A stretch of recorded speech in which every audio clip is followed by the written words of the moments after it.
حضرت ہود علیہ السلام قوم عاد سے تعلق رکھتے تھے۔ آپ علیہ السلام عاد ہی کے شریف اور نیک گھرانے میں پیدا ہوئے۔ حضرت ہود علیہ السلام اللہ کی طرف سے قوم عاد کو سچائی کا راستہ دکھانے کے لیے بھیجے گئے تھے۔ عاد کی قوم گمراہی میں مبتلا تھی۔ طرح طرح کے برے کام کرنا، ظلم و زیادتی کرنا، لوٹ مار کرنا ان کی عادت بن چکی تھی۔ خاص کر کمزور طبقہ ان کے ظلم و زیادتی کا شکار تھا۔ غریب کاشتکاروں کی زمینیں اور ان میں پیدا ہونے والے اناج مار دھاڑ کر کے چھین لیا کرتے تھے۔ انہیں فصل اگانے کی بھی مہلت نہیں دیتے تھے، اس لیے کمزور طبقہ بھوک و افلاس میں اپنے دن گزارتا تھا۔ قوم عاد کا پیشہ بیسیکلی کاشتکاری تھا۔ وہ زراعت کے طریقوں سے بھی اچھی طرح واقف تھے۔ اس کے علاوہ پہاڑوں کی چٹانیں کاٹ کر ان پتھروں سے مضبوط عمارتیں بناتے اور پہاڑوں کی غاروں میں رہا کرتے تھے۔ قوم عاد کے لوگ پتھروں سے شکار کرتے تھے اور جانوروں کو آگ میں بھون کر کھاتے تھے۔ عاد کے لوگ عیش و عشرت کی زندگی بسر کر رہے تھے، لیکن غریب اور محتاجوں کا خیال نہیں رکھتے تھے۔ بھوکوں کو کھانا نہیں کھلاتے، بلکہ ان کے پاس جو کچھ بھی ہوتا ان سے چھین لیا کرتے تھے۔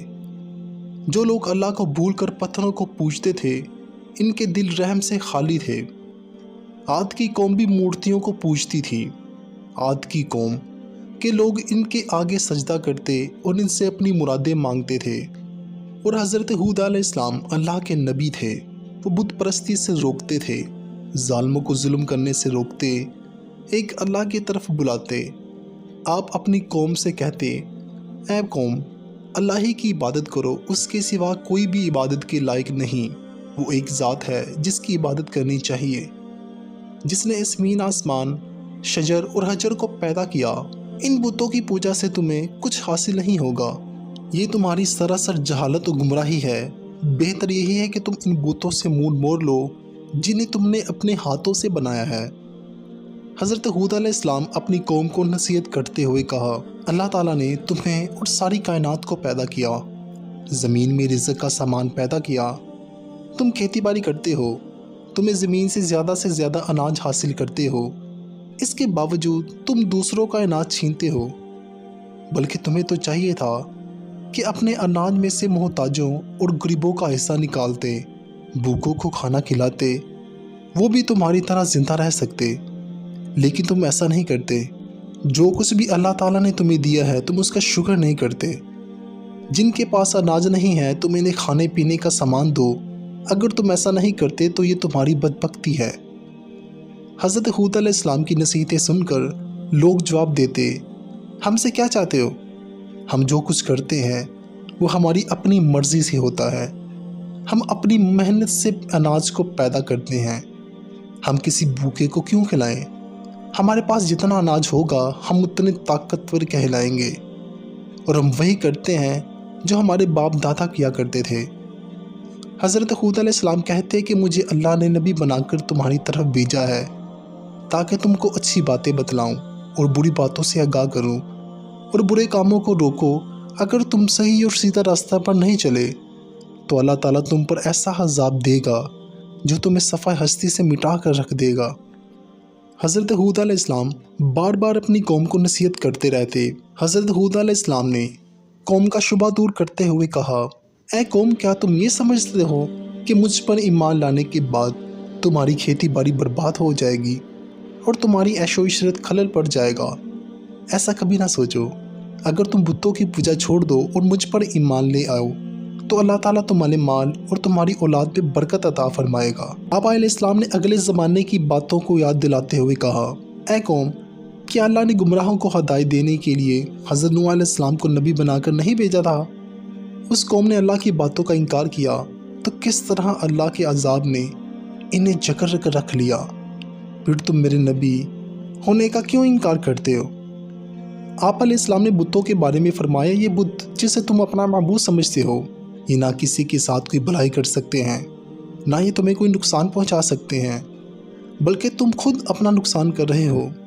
آپ علیہ السلام نے انہیں آگاہ کرتے ہوئے کہا کہ اے قوم، تمہارے جھوٹے معبودوں پر میں ایمان نہیں لاؤں گا، نہ ان سے میں ڈروں گا۔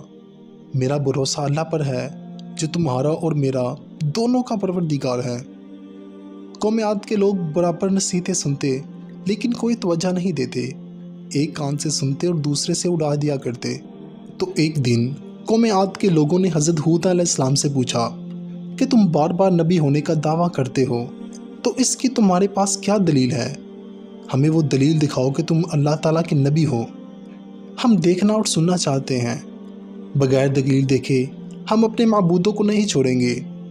یہ بھی بتاؤ کہ جس عذاب کی بات کرتے ہو اور ہمیں ڈراتے ہو، وہ عذاب ہم پر کب آنے والا ہے؟ حضرت ہود علیہ السلام نے جواب دیا کہ تم مجھ سے سوال کرتے ہو کہ عذاب کب آنے والا ہے، یہ تو اللہ ہی بہتر جانتا ہے، میں تو صرف اللہ کا پیغام پہنچانے والا ہوں اور آنے والے عذاب سے خبردار کرنے والا ہوں۔ ان تمام کوششوں کے باوجود وہ گمراہ قوم راہ راست پر نہ آئی۔ اللہ کے غضب نے جوش مارا اور عذاب کے آثار پیدا ہونے لگے۔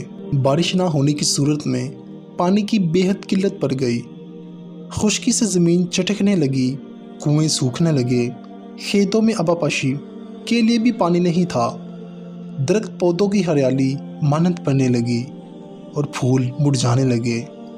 قوم عاد پانی کے لیے ترستے رہتے، پانی کا ایک قطرہ بھی میسر نہیں تھا۔ حضرت ہود علیہ السلام نے اپنی قوم سے کہا کہ اے میری قوم، اپنے رب سے اپنے گناہ کی معافی مانگو، وہ بہت بڑا رحم کرنے والا ہے۔ تو اس پر اس نافرمان لوگوں نے کہا کہ ہم اپنے گناہ کی معافی نہیں مانگیں گے اور تمہیں رسول بھی نہیں مانیں گے۔ لوگ بارش کے لیے ہر وقت آسمان کی طرف دیکھتے رہتے، شاید کہیں سے بادل آ جائیں اور بارش برسائیں۔ ایک روز ایسا ہی ہوا کہ بادل کا ایک ٹکڑا نظر آ گیا، لوگ دیکھ کر خوش ہونے لگے کہ اب بارش ہوگی۔ حضرت ہود علیہ السلام نے فرمایا جو تم دیکھ رہے ہو یہ برسنے والا بادل نہیں ہے، یہ بادل نہیں بلکہ اللہ تعالیٰ کا عذاب ہے، جس عذاب کی میں خبر دیتا تھا اس کا وقت آ پہنچا ہے۔ جو کچھ میں نے کہنا تھا اب وہ میں کہہ چکا۔ جو لوگ حضرت ہود علیہ السلام پر ایمان لا چکے تھے، ان کے بارے میں حضرت ہود علیہ السلام سے اللہ تعالیٰ نے فرمایا کہ جو لوگ ایمان لائے ہیں ان کو اپنے ساتھ لے کر کسی محفوظ مقام پر چلے جائیے۔ چنانچہ حضرت ہود علیہ السلام ایمان والوں کے ساتھ لے کر نکل گئے۔ شہر میں اب کوئی ایماندار نہیں تھا۔ لوگوں نے دیکھا کہ آسمان پر بادل کے ٹکڑے تیر رہے ہیں، ہوائیں چلنے لگیں۔ ہوا میں اتنی تیزی تھی کہ پہلے نہ کسی کان نے سنی ہو نہ کسی آنکھ نے کبھی دیکھی ہو۔ دیکھتے ہی دیکھتے آندھی چلنے لگی، یہاں تک کہ اپنا ہاتھ بھی کسی کو دکھائی نہیں دیتا تھا۔ ہر طرف مٹی اور دھول اڑ رہی تھی، ہر طرف اندھیرا چھا گیا، ہر شے ہوا میں اڑنے لگی۔ آدمی بھی نہیں ٹھہر سکتا تھا نہ بیٹھ سکتا تھا۔ ہوا کے زور سے بڑی بڑی مضبوط عمارتیں بھی گر گئیں اور ہر طرف چیخو پکار کی آوازیں سنائی دینے لگیں۔